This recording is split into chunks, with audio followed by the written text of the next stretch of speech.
কেমন হয়? আমেরিকাতে মাল্টিপল ভিসা 5 বছরের জন্য, তাও B1 B2 ক্যাটাগরির।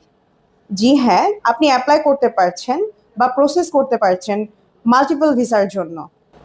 শুধু তাই নয়, এই 5 বছরের মধ্যে আপনি যতবার খুশি যাওয়া আসা করতে পারছেন, তার সাথে দীর্ঘ 6 মাস একটানা আপনি ইউএসএ তে স্টে করতে পারছেন।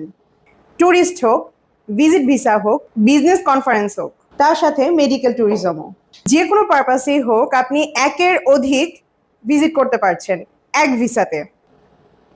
সো দেরি না করে আপনার প্রোফাইলটি এলিজেবল কিনা তা জানতে চলে আসুন ইউরোপিয়ান ট্যুরস ভ্যাকেশনে। কারণ আপনি ভিসা প্রসেসিং এর সাথে সাথে এখানে পেয়ে যাচ্ছেন ফ্রি কনসালটেন্সি। জি হ্যাঁ, free consultancy, visa processing guideline, documentation assessment. এতে করে আপনার ভিসা পাওয়ার ইনসিউরিটি বেড়ে যাচ্ছে 99%। আরও বিস্তারিত জানার জন্য ভিডিওর স্ক্রিনে দেওয়া হোয়াটসঅ্যাপ নাম্বারে যোগাযোগ করুন।